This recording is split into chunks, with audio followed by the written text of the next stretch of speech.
भद्र सखा दौड़ा दौड़ा आया, भैया भैया भैया क्या हुआ क्या? अपनी कपिशा भी आई है? कपिशा दशरथ जी के दरवाजे की एक कुतिया का नाम है। उसने नए नए बच्चे दिए हैं, सखाओं में से भद्र ने उसको देख लिया है, और बच्चे तो बहुत प्यारे होते हैं, किसी के भी अच्छे लगते हैं।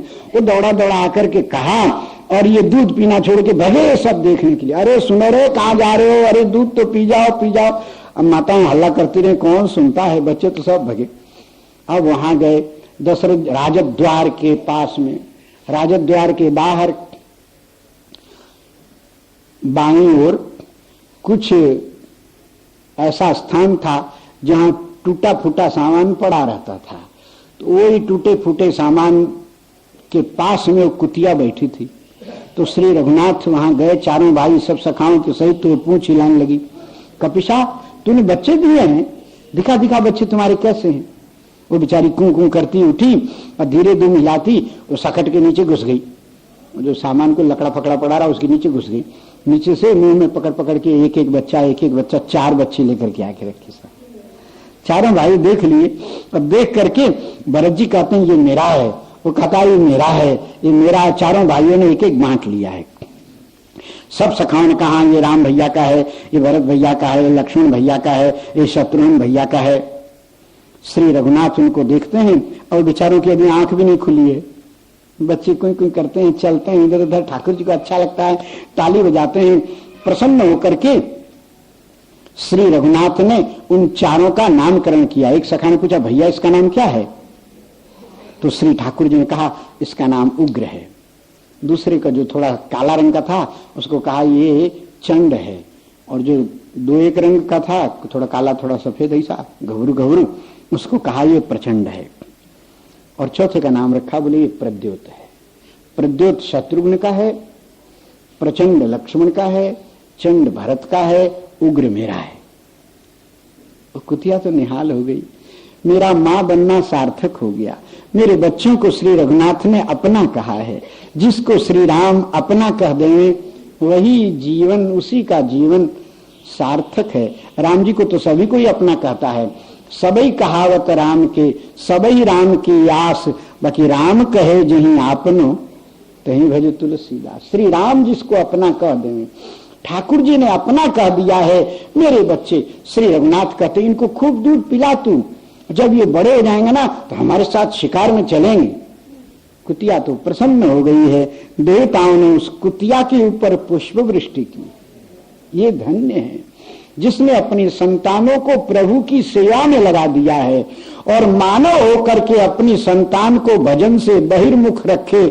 वो कैसी माँ है? पुत्रवती जुवती जग सोई, रघुपति भगत जासु सुत होई, न तरु बाझ भली। इसलिए अब माताएं सेवकों को दौड़ाई रहे, देखो वो कहाँ जा रहे हैं। तो तब तक श्री रघुनाथ नाम रखकर सब उसको कहा ले जा इन बच्चों को भीतर रख दे। तो बच्चों को लेकर के भीतर चली गई है। श्री रघुनाथ प्रसन्नता पूर्वक सखाओं के साथ दौड़कर माताओं के पास में आया है। कैकेयी मां ने कहा तो छुआ है? हाँ, छूने का क्या काम, अभी तो इतने छोटे छोटे हैं, बड़े होंगे ना तब खिलाएंगे। हाँ, नहीं छुआ ना? बोला चल। हाथ पकड़ के सबको भीतर ले गई हैं, और जो आधा भोजन करके भगे थे माता ने भोजन कराया है। भोजन पूरा हुआ नहीं तब तक प्रमोद वन का सेवक दौड़ा आया है। कहा सौम्या ने 2 बच्चे दिए। इस सुनकर सभी भाई उठकर खड़े हो गए। माताओं ने उनकी सेवक की तरफ देखा। सेवक ने कहा गलती हो गई महारानी, मुझे थोड़ा रुक कर कहना चाहिए था, अभी कलेव पूरा नहीं कर पाए। तो कौशल्या जी का नहीं डरो मत, कलेव कर लिए, आचमन कर रहे हैं, चलो हम लोग भी चलती हैं देखने को। सौम्या अयोध्या की सिंघनी है, प्रमोद वन में रहने वाली, बड़ी प्रचंड सफेद सिंघनी है। उसकी आंखें लाल रत्न के समान चमकती हैं। वो सारी रात श्री अयोध्या की चारों तरफ घूम करके पहरा देती है, रक्षा करती है। अयोध्या के किसी सशक्त सियार को, छोटे से जंतु को भी कोई सताए तो उसका स्वामी प्रचंड जो है वो प्रभाकर, उस सिंह का नाम, जो इसका पति है सिंघनी का, एक ही जोड़ा रहता था वहां प्रमोद वन में। अलग अलग 16 वन है, सब में अलग अलग जीव जंतु हैं। प्रमोद वन में और प्रभाकर और सौम्या नाम की सिंह सिंहनी रहते, बड़े प्रचंड काय हैं, दिखने में गजराज के समान। उनकी उग्र ध्वनि सुनकर के बड़े से बड़े असुर डर जाएं, ऐसे। बाकी किसी भी मानव शिशु, अयोध्या के किसी जीव जंतु को कभी उन्होंने सताया नहीं।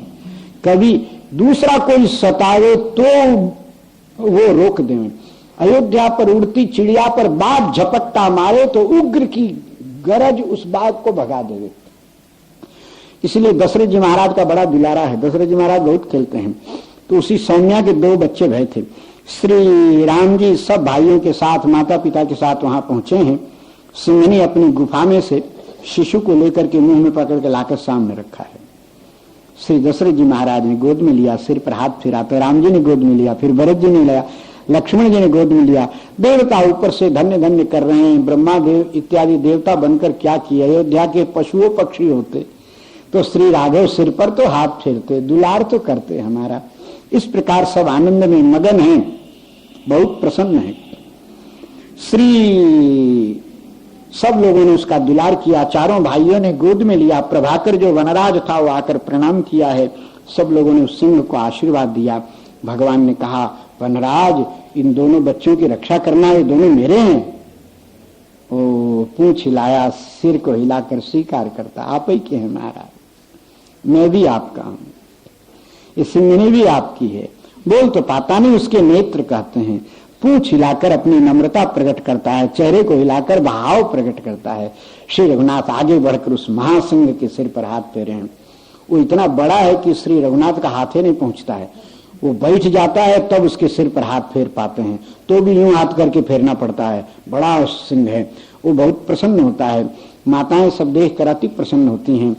आगे जब श्री राम जी मृगया लीला आवेगी, जब थोड़े बड़े होकर शिकार में चलेंगे, तब ये सब वो शत्रुंजय हाथी और ये और वो कुत्तों के बच्चे जो ये फिर आगे लीला में सहयोग करेंगे।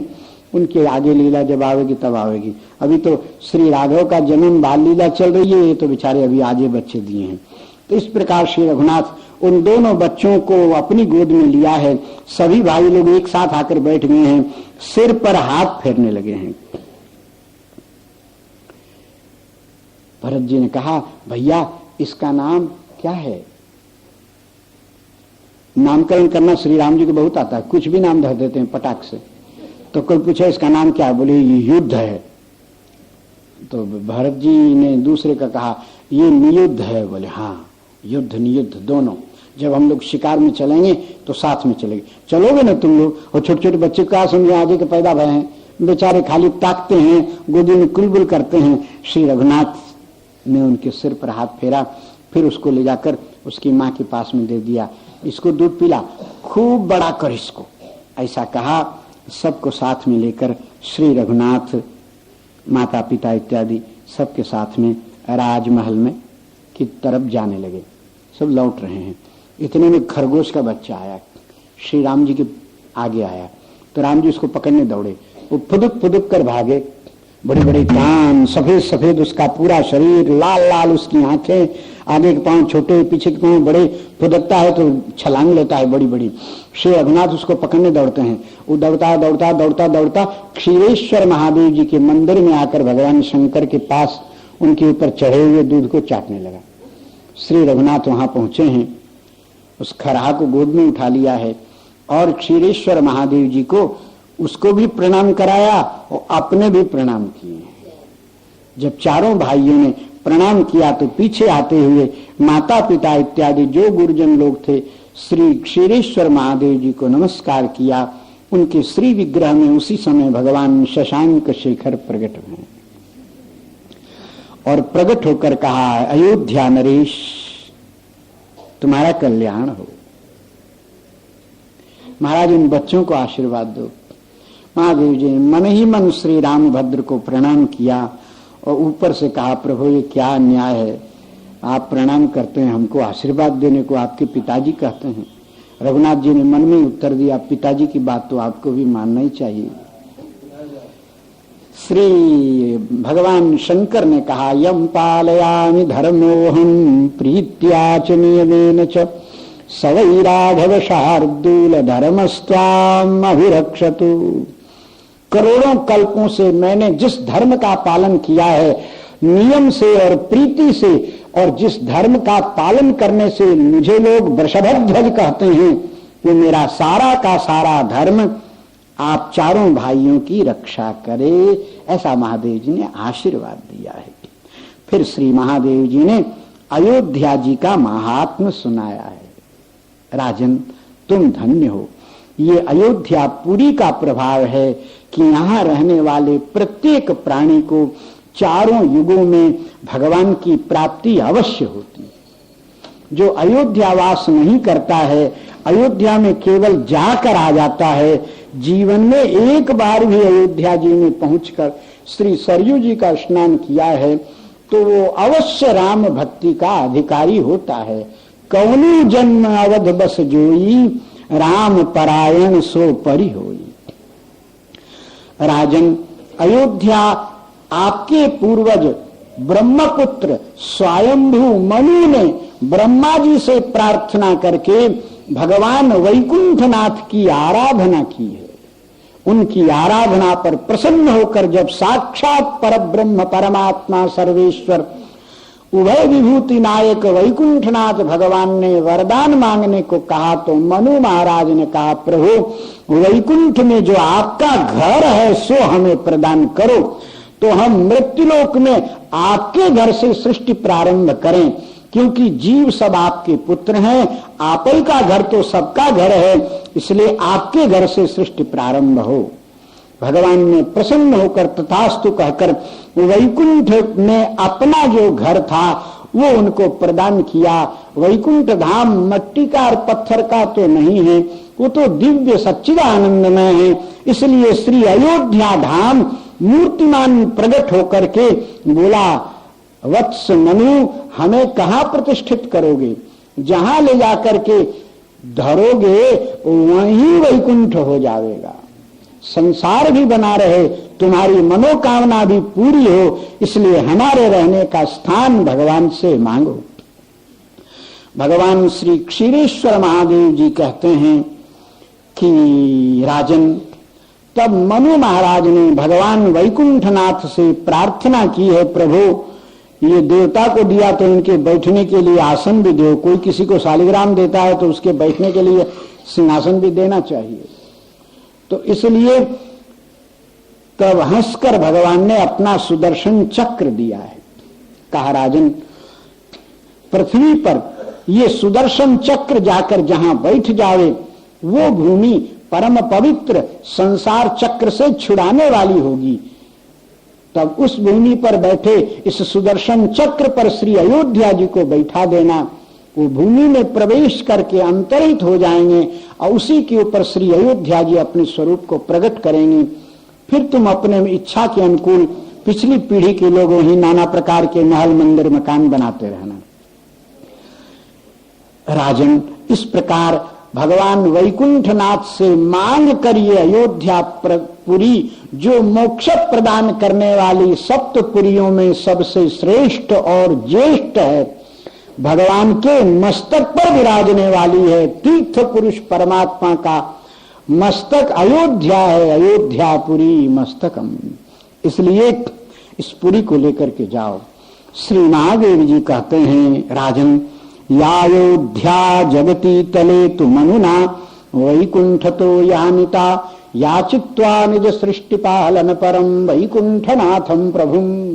वैकुंठनाथ भगवान से मांग कर अयोध्यापुरी को लाया और पृथ्वी पर पधराया है। अयोध्या विश्व से विभिन्न अलग वैभव रखने वाली है। चारों युगों में सारे संसार के तीर्थ अयोध्या में ही वास करते हैं। श्री महादेव जी कहते हैं, रुद्र यामल में अयोध्या महात्म्य में, अयोध्यायाम सर्वतीर्थानि निवसन्ति चतुर्युगे। सतयुग, त्रेता, द्वापर और कलयुग चारों युगों में संपूर्ण ब्रह्मांडों के तीर्थ अयोध्या में ही निवास करते हैं। और तो और मनु का और मानवता का प्रागट्य अयोध्या से ही है। सारे संसार के प्राणियों की मूल जन्म भूमि अयोध्या है। अयोध्या से ही मानवता संसार में फैली है। और अब तो राजन मानवता को कृतार्थ करने के लिए साक्षात सर्वेश्वर तुम्हारे यहां 4 रूपों में पधारे हैं और अब श्री अवध में बाल लीला कर रहे हैं। राजन ध्यान देकर सुनो। अयोध्या च परब्रह्म सरयू सगुणः पुमान तन्निवासी जगन्नाथ सत्यम सत्यम वदाम्यहम। राजन, मेरा नाम वृषभध्वज है, मैं कभी असत्य नहीं कहता। अयोध्या कोई पूरी नहीं है, दिखती भले ही हो, साक्षात परब्रह्म का स्वरूप है। सरयू साक्षात भगवान श्री रामभद्र का, भगवान श्री हरि का जल रूप है। सगुण साकार ब्रह्म, निर्गुण निराकार ब्रह्म, नीलाकार ब्रह्म बनकर श्री सरयू के रूप में अयोध्या में प्रतिष्ठित है। सरयू जी की उत्पत्ति की कथा आगे कभी किसी प्रसंग में सरयू जी स्वयं रामलला को सुनावेंगी, तब आवेगा। आज तो अयोध्या जी के प्रागट्य का प्रसंग है। महादेव जी सुना रहे हैं। अयोध्या के तीर्थों का वर्णन किया है। अयोध्या में संपूर्ण तीर्थों का निवास, फिर मुनियों के द्वारा बनाए हुए कुंडों का निर्णय और अयोध्यापुरी की महिमा। श्री अयोध्या भगवान के प्रेम को प्रदान करने वाली। श्री अयोध्या में रहकर श्री सरयू जल का निरंतर सेवन करते हुए सरयू जल से प्रभु की आराधना करें तो उस प्राणी को इसी जीवन में श्री राम प्रेम की प्राप्ति होती है और वो भगवान की कृपा का अधिकारी हो जाता है। फिर तो उसके जीवन में अपार आनंद आता है। लक्ष्मण जी ने पूछा, बाबा? बोले, बाबा जो खड़े थे सो बैठ गए। चारों भाइयों को गोद में ले लिया। लक्ष्मण जी के सिर पर हाथ पूछकर पूछा, क्या बात है? तो कहा कि अयोध्या जी में क्या करने से जल्दी ब्याह होता है? बोले, बाबा तो मगन हो गए। हाय हाय, ये जगदाधार अनंत ये बोली लीला कर रहे हैं। पूछा, तुम्हें जल्दी ब्याह करने का मन है? बोले कि राम जी की तरफ दिखाया, भैया का ब्याह जल्दी हो गई। अच्छा, तो इनका विवाह करने के लिए आप लोगों को थोड़ा पढ़ना लिखना होगा, गुरु महाराज की कृपा होगी, थोड़े और बड़े हो जाओ 1-2 बरस, तो फिर विद्या अध्ययन जब कर लोगे तब ब्याह होगा। लक्ष्मण जी ने कहा, हमें कैसे पता लगेगा कि अब ब्याह होगा? तो महादेव जी ने झुक करके कान में कहा, जब विश्वामित्र जी आए तब समझ लेना श्री राघव का ब्याह होने वाला है। हो प्रसन्न हो गए लखनलाल जी, हाथ जोड़कर अपना नन्हा नन्हा सिर झुकाकर महादेव जी को प्रणाम किया है। महादेव जी के गले का सुनहरा सर्प सरक करके श्री लखनलाल जी के अलकावली के ऊपर अपना फण फेर करके कृतार्थ हो रहा है। महादेव जी मगन भय हैं। जो प्रलयंकर के अंक में विराजे हैं उन बालकों को सर्पों से भय कहाँ लगे, वो तो निर्भय हैं। और जो भगवान विश्वनाथ की शरण में चला गया, काल सर्प भी उसका कुछ नहीं बिगाड़ता, ये तो प्रभु के आभूषण है। शत्रुघ्न लाल जी ने देखा है, श्री महादेव जी शत्रुघ्न कुमार का मुख देखते ही रह गए।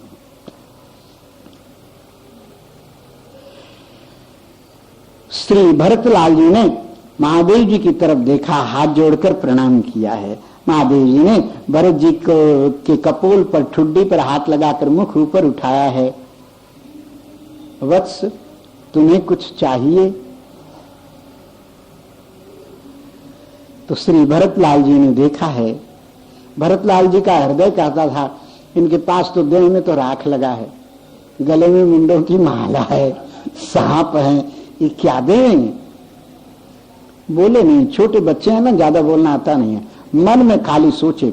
महादेव जी ने उनके मन में ही उत्तर दिया, मैं तुम्हारे बड़े भैया के प्रभाव से सब देने में समर्थ हूं, क्या दोगे? क्या चाहिए?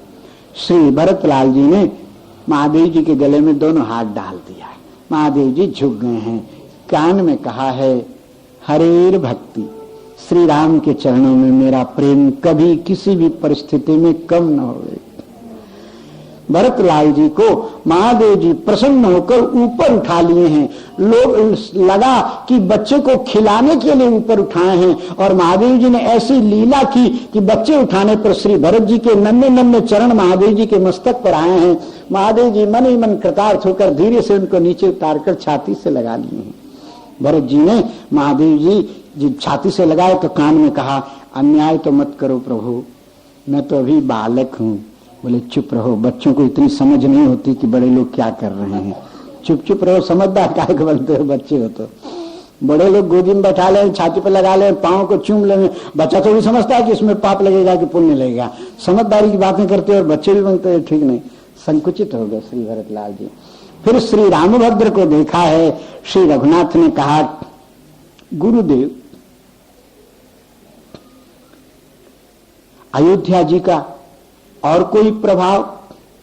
श्री महादेव जी ने श्री अयोध्या के महात्म की दो एक कहानियां सुनाई हैं, और रघुवंशी नरेश्वर जो अयोध्या में रहने के कारण जैसे जैसे प्रभावशाली हुए हैं, श्री रघुवंश के राजाओं का वर्णन किया है। महादेव जी कथा कहते हैं तो समय का ज्ञान किसी को रहता नहीं। महादेव जी ने रघुवंश के पूर्वजों की अलग अलग कथा सुनाई है। सगर महाराज, दिलीप महाराज, रघुवंशी राजाओं में राजा अम्बरीश आदि जितने धर्मात्मा भय हैं, हरिश्चंद्र महाराज की कथा का तो श्री राम जी पर बहुत प्रभाव पड़ा है। श्री राम जी आदि भाइयों ने महादेव जी से कहा, कभी भी असत्य नहीं बोलना चाहिए। महादेव जी ने कहा, हाँ बोलना नहीं, सोचना भी नहीं चाहिए असत्य। हाँ, असत्य सोचना नहीं, असत्य बोलना नहीं। शब्द असत्य का पालन करने के कारण अंत में हरिश्चंद्र महाराज के सामने संपूर्ण देवताओं के साथ साक्षात वैकुंठनाथ भगवान प्रकट हुए हैं, और चिता में रखे हुए उनके शिशु रोहित को जीवन दान दिया है। महाराज और महारानी फिर वो चांडाल और वो गरीबी का रूप त्याग कर उसी क्षण भगवान के छूते ही दिव्य हो गए हैं। पूरी लंबी चौड़ी कथा सुनाए महादेव जी, अंतिम दृश्य बताते हैं। फिर कहा, राजन आप अयोध्या पधारो। हरिश्चंद्र महाराज ने हाथ जोड़कर कहा, मैंने तो अपना सारा राज्य विश्वामित्र जी को दान कर दिया, अब दान किए हुई राजधानी में मैं कैसे जाऊं? श्री भगवान ने कहा है, राजन विश्वामित्र तो आज 80,000 वर्ष से तपस्या में विलीन है, वो तो तपस्या से उठे ही नहीं। मेरा संकल्प विश्वामित्र का रूप धारण करके तुम्हारे यश को अमर बनाने के लिए आया और ये लीला की। राजन जो धर्मात्मा है उसको भला चांडाल कैसे खरीदे? वो चांडाल का दास कैसे होगा? राजरानी किसी की दासी कैसे होगी? आपकी महारानी किसी ब्राह्मण के हाथ बिकी नहीं है, वो अपने कुल की अग्नि के हाथ बिकी है। वो ब्राह्मण देवता को देखो, वो मूर्तिमान अग्निदेव प्रकट हुए।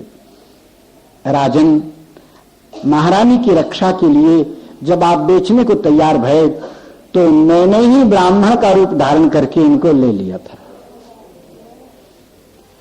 और चंडाल जो था वो धर्म के रूप में प्रकट हुआ और कहा, राजन मैं तुम्हारा धर्म हूं। तुम्हारी स्थिति देखकर मैंने ही ये चांडाल का रूप धारण किया और तुमको खरीद लिया। तुम किसी के हाथ नहीं बिके, अपने धर्म के हाथ बिके हो। तुमने किसी को राज्य नहीं दिया है। परमात्मा श्री नारायण का संकल्प ही विश्वामित्र बना था, इसलिए तुमने भगवान को अपना राज्य दिया है, और भगवान का तो राज्य है ही, सभी भगवान को ही समर्पण करते हैं। नारायणायेति समर्पयामि, तुमने श्री नारायण को समर्पण किया है। तुम्हारे रंगनाथ भगवान ही विश्वामित्र बनकर लीला किए। विश्वामित्र जी तो वो देखो तपस्या कर रहे हैं, भगवान ने दिव्य दृष्टि दी। हिमालय की गुफा में बैठे विश्वामित्र जी का दर्शन भया। राजा प्रणाम किया। भगवान ने कहा, राजन वरदान मांगो। बोले, महाराज अयोध्या चलकर वरदान मांगूंगा। भगवान हंस पड़े। राजन बहुत चालू हो, सोचते हो कि यहीं से भगवान विदा हो जाएंगे अयोध्या, चलो फिर। भगवान के संकल्प से अनंत सवारियां प्रकट भई। हरिश्चंद्र महाराज अयोध्या जी में आए हैं। भगवान ने उनको सिंहासन पर बैठाकर कहा, राजन वरदान मांगो। बोले, महाराज वरदान दो कि हमारी अयोध्या की प्रजा कोई भी मेरे राज्य में मरे नहीं, और जब मैं वैकुंठ जाऊं तो जो गति मेरी हो वो इन सब की हो। भगवान ने कहा, राजन तुम्हारे साथ ही बिना मरे ही शरीरों के सहित सब प्रत्यक्ष विमानों में बैठकर अंतिम समय में वैकुंठ आओगे और लेने के लिए मैं आऊंगा। श्री राम जी ने मन में संकल्प किया, हम भी ऐसे ही वरदान भगवान से मांगेंगे कि मेरी अयोध्या के सब लोग भगवान के धाम जाएं। महादेव जी ने हाथ जोड़कर मन में ही कहा, प्रभु किससे वरदान मांगोगे? आपको वरदान देने में कौन समर्थ है? आप ही भगवान हो। महादेव जी की तरफ देखकर मन ही मन वरदान मांगा है। राम जी ने, महाराज हमारे अयोध्या वासियों को, हरिश्चंद्र महाराज के साथ तो गए सो गए, और आप भविष्य में अयोध्या जी के अंदर कोई भी जीव जंतु कभी भी शरीर छोड़े तो उसको वैकुंठ भेजने की जिम्मेवारी आपकी। तो महादेव जी ने कहा, प्रभु काशी में मरने वालों को भेजने की जिम्मेदारी तो हमारी, और यहाँ की जिम्मेदारी? बोले आप यहाँ 4 रूपों में चारों तरफ बैठे हैं, भेजने की जिम्मेवारी आपकी, स्वीकार करो। उनका, महाराज मैं तो भेजने योग्य सबको बना दूंगा, परंतु भेजने का काम ब्रह्मा जी को सौंप दो। तो राम जी मुस्कुराकर चुप हो गए, सोचे कि जब समय आएगा तो ब्रह्मा जी को ये सौंपेंगे। वो कथा जब समय आएगी तब होगी। जब ये पूरी अयोध्या जी का महात्म्य सुना कि अयोध्या जी में ऐसे राजा भय, ऐसे पुण्यात्मा भय, ऐसे रामलला भय, तो श्री श्याम सुंदर ने मैया यशोदा के गाल पर हाथ रखकर कहा, माँ अयोध्या चलो ना। काहे को? बोले अयोध्या जाने से जल्दी ब्याह होता है, विश्वामित्र बाबा आते हैं। माँ हंसी, कहा, अरे बाबा विश्वामित्र बाबा यहाँ नहीं आते, यहाँ तो तुम्हारे गुरुदेव शांडिल्य मुनि पधारते हैं, वही तुम्हारा विवाह करा देंगे। कब कराएंगे मैया? अरे तू बड़ा हो जा तब ना। मैं बड़ा हो गया, उठ के खड़े हो गए। अरे अभी बड़ा कहाँ भया है? बोले मैं तुमसे बड़ा हूं, देखो ना। अब लाल जी खड़े हैं, मैया बैठी है, तो अरे तो तू इतना ही तो है, मेरे हाथ के सिरे हाथ के नीचे आ जाता है।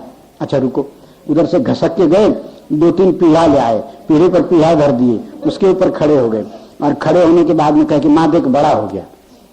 इतने में नंद बाबा आ गए। मैया बेटा कहा बतरा रहे हैं? बोले कि अब क्या बतरा रहे हैं, आपका बेटा ब्याह करने के लिए बड़ा ललचाया, कोई बहू खोजो। तो लाल जी बोले बहू का क्या खोजना?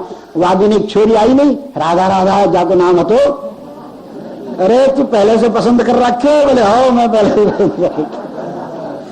बाबा ने गोद में उठा लिया लाला को और कहा, लाला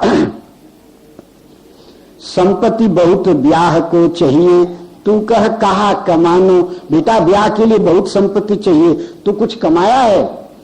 तब लजाए गए, चिपट गए बाबा छाती से, लाज भीज गए मानो। नंद बाबा की छाती से चिपक गए, धीरे धीरे करने लगे, बाबा तुम भी ऐसी बात करो, मैं कमाऊं तो तुम क्या करोगे? बाबा ने कहा, हाँ ठीक कहा बेटा। अरे लाल तेरे वैसो ब्याह करूंगो, बड़े बड़े भूप बारात चलेंगे, बड़ी बड़ी बम धरूंगो। बाबा और लाला बतुआ रहे हैं, तब तक मैया दूध गर्म करने के लिए चली गई, क्योंकि अब कहानी खत्म हो गई। लाला को दूध पिलाना, आज उसको नींदें नहीं आ रही, तो ब्याह के चक्कर में मैया दूध लेकर के आई और कहा, लाला अब दूध पी के सो जाओ। नहीं मैया अयोध्या चलो, वहां जाने पर जल्दी ब्याह होता है। अरे बेटा तुम्हारा यहीं ब्याह होगा, मैया अयोध्या चलो ना। बेटा तू बड़ा हो जाएगा, सुन जब तू बड़ो हो जाएगो तो तेरे ब्याह जाएगो, तो श्री राधा के सहित अयोध्या, एक लोग अयोध्या जाएगा राधा को छोड़ के। हाँ मैया ठीक है, तो फिर बड़े हो जाऊंगे तो चलूंगा। अच्छा मेरे लाला दूध पी ले। मैया ने दूध पिलाया, और दूध पिलाते पिलाते कुछ गीत गुनगुनाने लगी, तो लाल जी की आंखें भारी होने लगी। बोले वृंदावन बिहारी लाल की, श्री लक्ष्मी नारायण भगवान की, श्री गिरिराज महाराज की, सब संतन की जय। जय श्री राधे।